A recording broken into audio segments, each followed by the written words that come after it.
Hello and welcome to the Oregon Business Matters podcast, brought to you by Oregon Business and Industry, Oregon's statewide Chamber of Commerce. At Oregon Business Matters, we focus on insights, issues, and initiatives that impact Oregonians' shared prosperity and our state's economic health. I'm Angela Wilhelms, President and CEO of OBI, and your host here at Oregon Business Matters. And today I am here in Medford, and I'll be talking with two pillars of Oregon journalism. Patsy Smullin is owner and president of California Oregon Broadcasting, or KOBI, the parent company of KOBI TV in Medford. And with us is Bob Wise, president and general manager of KOBI TV, which is the NBC affiliate here. In taking the reins at KOBI, Patsy continued the tradition of her father, William Smullin, who established the KOBI TV in 1953. And last November, Patsy was honored as a, quote, giant of broadcasting and the electronic arts by the Library of American Broadcasting Foundation, a well-deserved honor for her. Bob has worked at KOBI TV for more than 20 years, and prior to that was vice president and general manager for KRCR TV in Reading, and I believe did some time on the East Coast, but we don't need to talk about that. So thank you, Patsy and Bob, both for taking time to talk with me today. Thank you, Angela. Great. Well, both of you have been in the broadcast business for a long time, though you got here in different ways and have different roles. Obviously, it's a little bit of a Venn diagram where your roles overlap, but I'd just like for each of you to talk briefly about your own careers. Let's start with you, Patsy. Here I am. So tell us a little bit about, the family business that you've carried on and your decision to stay with that and just your thoughts about journalism and your career and time in the industry. Okay, and how long do you have? Oh, well, let's start with a little introduction and we'll dive deeper. Well, you're asking this at an interesting time because the reason I ran in here late was I was writing a speech that I'm giving in Klamath Falls tonight. And interesting that one of the things I was sharing in that was starting as a teenager in this industry, and that this is in Klamath, and I was sharing about how I started in cable TV, going door to door, trying to sell cable, which was endless reruns of I Love Lucy and not easy to sell. And also when I was calling on people who did have cable and weren't paying their bills, and one in particular, and I was a teenager, was picking up payment owed at a whorehouse in Klamath Falls. Oh, gosh. And it was my first introduction to such a thing and to meet the madam and understand the hierarchy. And I'm telling you this because there's nothing you don't get into when you're in communications, whether it's radio, newspaper, television, cable television, microwave, digital, whatever, it's still communications. And I didn't realize that I fell in love with it as a kid. Yeah, well, that's great. So you weren't sort of forced into the family business. You really did fall in love with it as a kid. And au contraire. Oh. One of my father's managers offered me a job when I was cruising through town really quickly, and there was snow and I had bald tires, and he said, come work for me for 2 weeks because my cable TV manager just walked off the job. And then apparently asked my dad, can I just hire her? And he said, absolutely not. I was the youngest of 5, and there were already too many Smullins apparently in the business. So he said no, and this particular manager did not tell me he said no. And that was some 50 years ago. Well, yeah, that didn't turn out as planned for. And so I got started doing that. I was only going to be 2 weeks, and really fell in love with it. And apparently either my father changed his mind, or I have no idea what happened between him and the person who hired me. But anyway, I'm still here. You clearly showed you had a knack for it, so cooler heads prevailed. Bob, what about you? You've been a general manager in broadcast for about 30 years, if I'm not mistaken. So talk a little bit about your journey and how you got here and your role here at KOBI. Well, and thank you for being here with us. Patsy and I have one thing that is so in common, that we love all media. I grew up in a newspaper family. My father worked for the Houston Chronicle, and it was not uncommon for all 4 of the kids, I have 3 siblings, to be required to read the Houston Post and the Houston Chronicle before dinner to be able to participate in the conversation that night. Things have changed a lot in journalism since then, but the fact of wanting to be a sports columnist was my calling. I really wanted to be a Blackie Sherritt or a Dan Jenkins or a John McClain, these people I idolized. And my father eventually pointed out, you're not a very good writer. So, but I loved media, went to work at a TV station right out of college, and here 43 years later, it's been my life, and I can't imagine doing anything else. Yeah, well, that's great. Well, we're certainly glad you're here. I've enjoyed working with both of you over the years. By the way, I disagree with your father. I think you're a good writer. Well, over time, maybe I have gotten a little better, but that's very kind of you to say. Well, that's a good endorsement. Indeed. So you just alluded to this, and both of you mentioned this. Journalism is delivered in a number of different ways: radio, TV, cable, print, podcasts now, so on. And the industry as a whole has gone through a great deal of upheaval, really, it feels like in the past couple of decades in particular. Can you just talk generally about how the landscape has changed for regional broadcast journalism, and maybe more specifically about what you've experienced here in Southern Oregon? Bob, you go first. Sure. There has been a lot of change. I mean, the landscape here in Southern Oregon has had dramatic shifts in what media is still around. For example, the Mail Tribune went away. The Rogue Valley Times is trying to stay afloat. It's a tough world in that space. Patsy and I don't mean to speak for her, she is right here, but we are huge believers in newspapers and the importance of having a lot of journalism available. So much so that we agreed to buy a full-page ad in the first edition of the Rogue Valley Times welcoming them to Southern Oregon. That being said, more accountability is now put on us. I mean, we work really hard to provide now 5.5 hours of live local news Monday through Friday. Every day we're working to make sure it's a balanced newscast, that there's no editorial agenda. We are not in a journalism desert here in Southern Oregon, and we're not even on life support. There's really good journalism being done. Rural communities need us now more than ever, and it isn't only the journalism, it's for safety and things that we can provide that information that is so critical to our region. The beauty of what we get to do is this woman, and her being an independent owner allows us to move maybe quicker than these organizations that have so many layers to go through. But we're also a small business, right? So we have financial difficulties that we face like any business. And we're doing all we can to survive and keep journalism in front of people and hopefully doing it the right way. So for the first many decades in my profession, I dealt with independent owners all over the state of Oregon. Completely different world. And I dealt with completely independent owners all over the nation through the National Association of Broadcasters, all doing very similar work to what we were doing. And it wasn't that many years ago that in the state of Oregon, we were one of the few states left to have a lot of, again, independent owners. And would I say it was more fun then? Yes, definitely. Because you're meeting with people who often were the people that put these stations on the air, or these newspapers started them, or the radio stations started them. So it's a whole different pioneering atmosphere. And just in the last few years, that's all changed. We're now in the TV world as being locally owned. Yeah, and to be clear, what you're saying is you are now the only TV network in Oregon that is locally, independently owned. As far as I know, that's the case. And we experienced that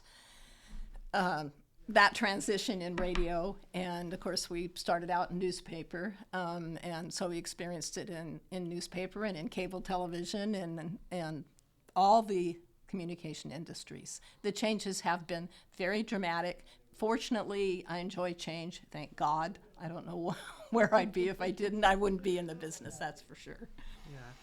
Well, it is, it is interesting to think about the arc, and you mentioned doing this work in rural Oregon and a community like this, and I think back to, whether it's a natural disaster that the community has experienced, or the celebratory things, the large events that happen here, and the important role you play as, I don't mean storytellers in that subjective, editorialized way, but in sharing what's happening, and also sharing that really important information that makes it possible for those events to happen, for people to respond safely, to know what goes on.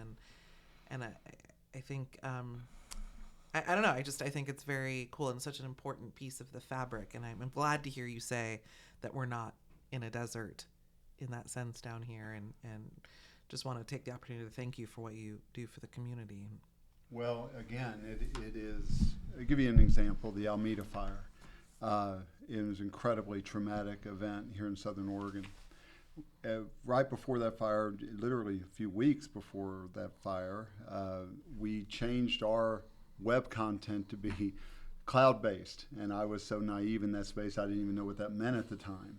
But during that fire, we have a camera on the Rogue Valley Manor. We were able to point that camera at that fire and put it on our website, compare the first responder audio from the calls that were happening to the various police, fire, those first responder comments that we had on that page, and we had over 4 million views that night. If we hadn't been on the cloud, we wouldn't have had that. But it was a unique way for us to provide safety, and the only way we knew how was trying to get information to our viewers.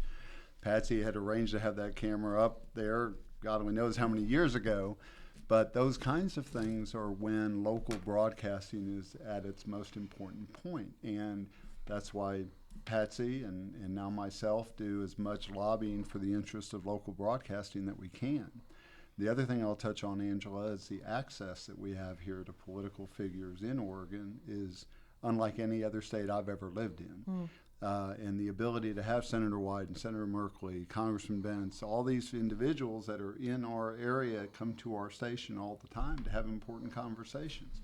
We couldn't do that if we didn't have a local ownership that really cared about getting that information out and providing a platform for conversation to happen. Yeah, well, I think it's also a testament. We met because I used to do communications staff work for one of those elected officials way back in the day, and I think it's a testament to you all that they want to come because they know they trust you, that you're going to give them a fair and honest, objective, fact-based opportunity to talk about the issues, and I think that's a testament to you all as well, that you have that access in part because they want to be able to tell the story, but also in response to the fact that you treat that access with respect. And so, and that's been the case from the 20 years ago when I was on the other side of that equation. So, and in turn, we expect that from them, and we do push them to be as honest and factual as is possible. And at a time like now, where so many people feel so, what would be the word? They just can't see how they can be of any benefit to the United States in terms of getting their views across, whatever side they're on. They are beginning to tell us right and left, okay, I still can make a difference in our community. And hopefully we're telling them, yes, you can, and you can use us to do so. Yeah, no, that's right. You should expect that out of them. That's important. So both of you are involved in running a business. You talked about that, as the independent owner and the manager of the station.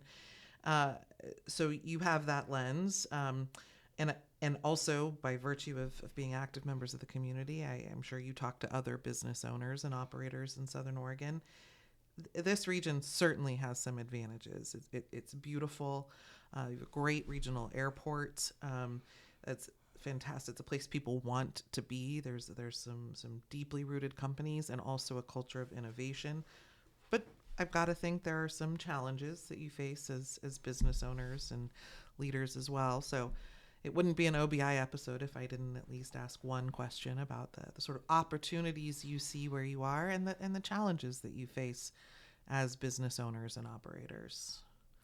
Well, you might be a bit of an exception in the fact that you really do know Southern Oregon and you know all the wonderful advantages that it does have, and it does. But there are also a whole lot of people up north that don't and don't think they need to, and who've never been here. And so we invite everybody in the state of Oregon to come enjoy Southern Oregon, and if you need a tour guide, we're happy to provide. And that's true. I mean, I'm a Klamath Falls native, and if people up north have not been here, that is a shame, because it's their loss. They're missing out. So I'd also like to touch a little bit on philanthropy. And I know that's an important piece of your work and your lens. We talk a lot about how a healthy private sector is necessary, not just because of the jobs that it generates and creates, not just because of the tax revenue it puts into the state and local coffers for services, but also the third leg of that stool is philanthropy. And as we see businesses leave or close, we see sometimes disinvestment in community. As we see businesses grow, we see more investment in the community. And one thing I appreciate about a story that came out recently about unfortunately Dutch Bros leaving their headquarters for Arizona was the philanthropic focus that the founder still has in his local community. So all that is to say, Patsy, the success of your family's business allowed your parents to establish a foundation in 1990, and you carry on that work. Can you talk a little bit about the work of that foundation, and then can you both of you offer some thoughts generally about the important role that philanthropy plays in a community like this? That's one of the reasons we love Southern Oregon and Northern California. Philanthropy is huge, and maybe that's part of that reason might be that Southern Oregon and Northern California have had to take care of themselves a little more. We aren't at the state capitol in 30 minutes. Lot of goals, a lot of missions, a lot of plans have to do with taking care of ourselves. And I have always been stunned at the philanthropy, both in the area I grew up in Northern California and here in Southern Oregon. And for me, it's just as much a part of business as anything else. In Bob's case, and I'll let him speak to that, the way that he does philanthropy all day, every day, via a television station. And in my case, wanting the television station to be a spokesperson for the community and its needs and wants, and in addition, personally giving back where needed in the communities that we live in. And I'm certainly not alone. I had chamber board this morning and was listening to various projects being done to help this community grow. I was devastated about Dutch Bros. I mean, I've known it was coming for a long time, and we, the governor says we're open for business, but are we? And not just us, but the entire state needs to truly work on that, because whether it's education for our kids or all the other needs we have, things are gloomy in a lot of ways, and we have to do something about it for the state of Oregon and wanting people to come and do business here. Yeah. And Bob, why don't you talk about how you make things happen? Well, I think people are surprised our coverage area of where our signal goes. So we go north of Roseburg, over to the coast of Coos and Curry. We go east of Klamath into Lake County and into Northern California, as Patsy was mentioning. And part of what I like to do, and it really drives me, is addressing social issues that are happening in our region. So when I got here in 2004, shortly after that, we were fortunate to launch a project called the Southern Oregon Meth Project. For 9.5 years, we ran this program that was not about telling people not to do drugs. It was about having a conversation and learning from the people in our community of how to go into schools, how to have that conversation. And through that, in a partnership with United Way of Jackson County and their executive director, Deanne Everson, we have we've been able to create some pretty, I think, cool programs that are informative and hopefully help people maybe even get through a day. We currently have a program called Tomorrow Needs You, which is a suicide prevention mental health awareness effort. We have a leader in our region, Steve Rowe, who told his personal story of being bullied as a child and the impact that had on him. And he told that story to help others try to get through that tunnel.